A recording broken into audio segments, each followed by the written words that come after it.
Fala aí, pessoal, tudo certo? O professor Damo Azevedo aqui de volta e vamos para mais um vídeo aí de resolução de questões para o nosso TSE unificado. Se você não assistiu ainda, tem outros vídeos também aqui, constitucional, administrativo e eleitoral, assiste lá, tá? Só você olhar os últimos vídeos postados, você vai encontrar todos os vídeos de revisão do TSE que eu estou fazendo. E hoje nós vamos fazer um trabalho em cima da Lei 8.112 de 90, que é o nosso estatuto.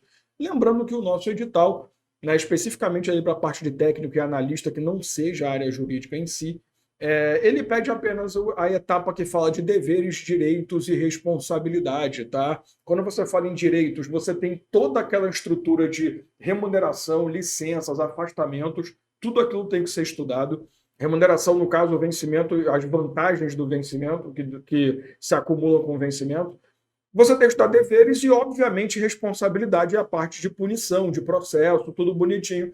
Então, é um pedaço grande, tá, da lei, não é pouca coisa, mas normalmente é a parte que é um pouco mais que cobrada, assim, digamos, né, pelas bancas aí dos concursos, tá? Então, é um ponto bem interessante para a gente não perder tempo. Vamos para a tela.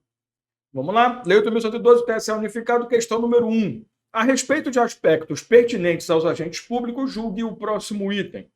Para aplicação da sanção de destituição de cargo em comissão em uma autarquia, em decorrência da verificação do cometimento de um ato ilícito no exercício do cargo, é obrigatória a prévia instauração de sindicância. Cara, estava tudo lindo, tudo bonito até chegar nesse ponto aqui. Primeiro de tudo é você lembrar que existem as penalidades específicas da lei. Você tem a advertência, você tem a suspensão, você tem a demissão e suas correlatas, né? Quais seriam essas correlatas? Cassação de disponibilidade, cassação de aposentadoria e destituição de cargo ou função de confiança, tá? Todas elas têm o mesmo potencial da demissão. Então, por um lado, a gente tem as penalidades. Por outro, você tem aquela estrutura clássica que o direito administrativo nos ensina, que ninguém pode sofrer uma sanção se não tiver o direito, né, ao prévio processo legal, que ele assegure contraditório, ampla defesa, o tal do devido processo legal. E, obviamente, no nosso caso aqui é o procedimento administrativo disciplinar. Porém, o procedimento administrativo disciplinar ele pode se desenrolar por três caminhos, que seriam mais ou menos três ritos diferenciados, tá? Um rito que é um procedimento próprio, a sindicância. O rito tradicional, que é o próprio processo administrativo disciplinar ou processo administrativo propriamente dito. E o rito sumário, que é um PAD mais rápido, né? É um PAD um pouquinho mais acelerado. Apesar da sindicância ser também um rito processual, né, uma sequência de formalidades um pouco mais célere, tem um ponto interessante. A sindicância permite a aplicação de punição, de penalidade logo na sua sequência. Então, da sindicância pode sim surtir uma punição. O problema é resultar em advertência ou suspensão por até 30 dias. Acima disso, tem que ser processo administrativo disciplinar. Então, de advertência até suspensão por 30 dias, eu posso, dentro da própria sindicância, estabelecer a punição. Se eu identificar que a punição é maior do que ela, a sindicância tem que determinar, como resultado, né, determinar a instauração de um processo administrativo disciplinar.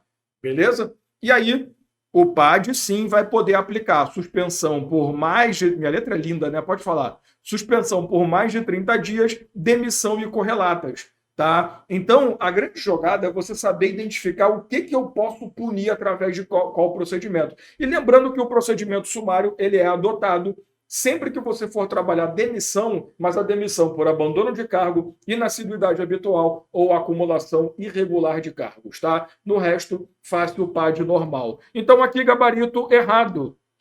Por quê? Porque não é sindicância. Como eu quero fazer uma destituição de cargo em comissão, que é uma correlata da demissão, eu preciso instaurar o processo administrativo disciplinar propriamente dito. Tranquilo? Então, questão número 1, gabarito errado. Questão 2.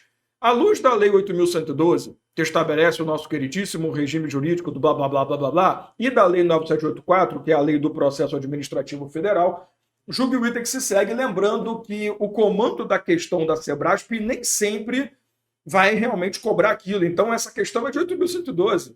Tá? A 9784 ela nos ajuda.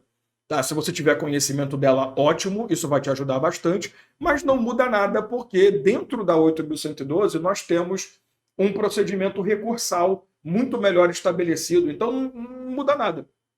Você pode viver da 8.112 tranquilamente. No que se refere ao direito de petição, que é um dos últimos direitos ali previstos na 8.112 antes de mudar para deveres, tá? Cabe pedido de reconsideração contra a primeira decisão que tenha indeferido o requerimento do servidor.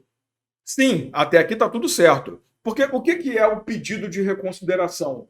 É quando a autoridade profere uma decisão e você devolve para ela a decisão dizendo, tem certeza?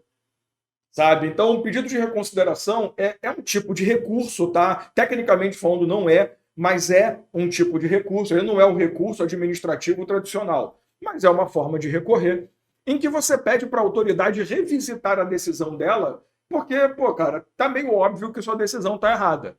É uma segunda chance. Se você tá falando besteira, dá para corrigir, tá? Eu vou te dar uma chance. Porém, esse pedido de reconsideração, lembre-se, ele sempre será proposto em face da própria autoridade que deferiu a decisão que você pretende contestar. Só que ele pode ser indeferido de novo, e convenhamos que um ser humano que tem uma coisa chamada orgulho, normalmente vai falar o quê? Não, eu estava certo, eu não vou reconsiderar jossa nenhuma, vá para casa do cacete. Você faz o quê? Recorre. Então, num primeiro momento, sim. Se tem um pedido que foi indeferido, eu posso entrar com um pedido de reconsideração. Perceba que em momento nenhum ele está dizendo para quem, né? Então, o destinatário do recurso ou do pedido não está sendo apontado. Poderia, mas não é o caso. E, caso esse pedido também seja indeferido, caberá recurso do indeferimento do pedido de reconsideração. Perfeito. Então, ó, a autoridade de decisão, a autoridade decisória, ela vai apresentar uma decisão que você vai contestar. Aí você entra com um pedido de reconsideração.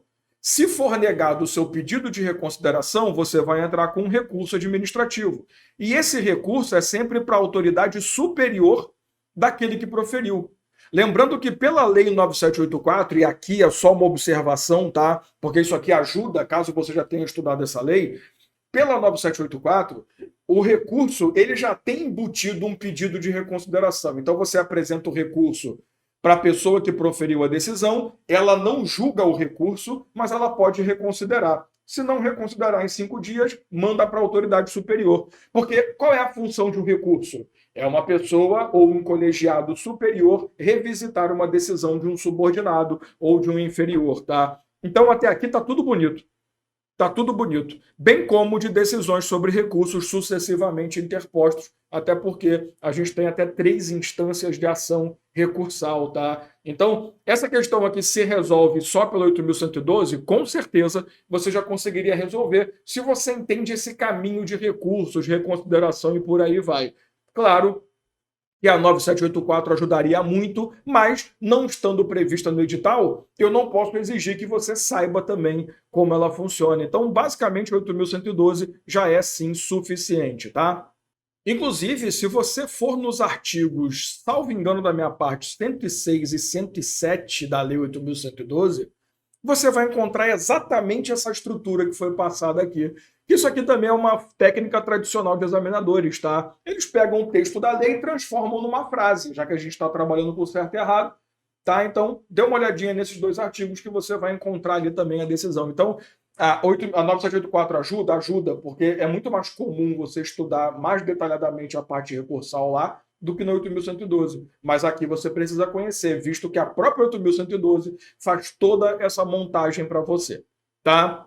Questão 3, de novo, mesma introdução, tá? Durante o período de fruição da licença para atividade política ou para desempenho de mandato classista, o servidor público pode exercer outras atividades remuneradas. E aqui é a inteligência da banca, tá? Porque ela vai partir de um pensamento que talvez você tenha um pensamento lógico nessa hora. Pô, peraí, o cara que é servidor tá afastado, ele não pode ter outro trabalho. Pode.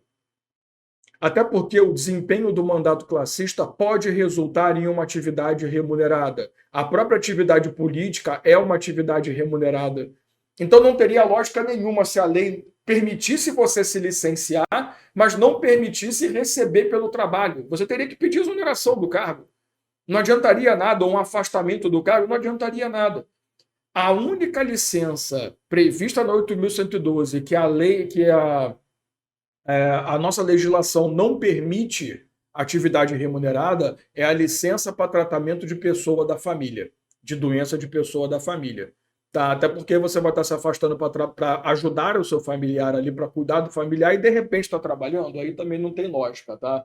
Você não está disponível para trabalhar para mim, você também não vai trabalhar para os outros, vai para o cacete, né? Então, a Sebrasp, ela tem essa característica interessante também, que ela sabe cobrar essas exceções, ela adora cobrar esses salvos, sabe, que o direito tanto gosta. Então, toda vez que você tiver essa estrutura, olha, é assim, exceto no caso não sei o quê, a Sebrasp gosta de tombar para o exceto no caso de não sei o quê, que é o exemplo aqui. A atividade remunerada, eu posso exercer estando de licença? Pode, exceto no caso de licença para tratar de doença em pessoa da família. Tá? Então, saiba jogar o jogo da Sebrasp, porque a Sebrasp é muito inteligente. Claro, 8.112 é uma lei, eu sei que é idiota falar isso, mas quando a Sebrasp cobra a lei, ela tem esse potencial, sim, de pegar o dispositivo legal e transformar num texto, numa história, num contexto qualquer. Né? Por isso que eu sempre bato na tecla, não adianta você cair nessa ladainha de aprenda a estudar a literalidade da lei, como memorizar lei. Isso daí é coisa de trouxa, desculpa. Mas eu não estou falando trouxa de quem faz, trouxa é quem vende isso. Porque o cara é um filho da mãe querendo te enganar de que ler a lei é suficiente. Nunca é, ainda mais com bancas sérias e inteligentes como a Sebrasp. Tá? E quando eu falo inteligente, sim, também faz cagada pra cacete, tá? Então é inteligente e ao mesmo tempo bem canalinha. Então, cuidado com esse negócio de é só estudar a literalidade da lei. Na questão 2 até caberia. Na questão 3 é um pouco mais de conhecimento. Se você conseguiu memorizar a lei toda, beleza, você conseguiria acertar tudo sem dúvida nenhuma. E se você ainda quiser fazer parte do meu programa de revisão por questões, eu comecei agora, no dia 4 de novembro, nós tivemos a primeira aula. As aulas são de no mínimo 1h30. A primeira aula durou mais de 2 horas. Tá? Então foi de direito constitucional. A aula fica gravada, disponível para você, acesso ilimitado até um mês depois da prova, até para eventualmente subsidiar um recurso que você precise, espero que não, tá? E você ainda tem tempo de participar de todas as aulas, porque durante o mês inteiro de novembro nós temos aulas de todas as disciplinas de técnico e analista, tá? Então, só você clicar aqui na descrição do vídeo, eu vou deixar o link aí. Entre em contato com a minha equipe, tem logo na cara tem o link ali para o WhatsApp, para você tirar todas as suas dúvidas e saber como funciona o programa. É um programa de revisão de questões ao vivo, as aulas também ficam gravadas, mas é mais interessante quando você participa ao vivo para conversar diretamente comigo e com toda a minha equipe de professores. Tamo junto? Então é isso. Obrigado aí pela sua participação. Tem alguma dúvida sobre o assunto? Comenta aí o que você achou das questões. Fala aí, vamos trocar uma ideia, beleza? Tamo junto, grande abraço.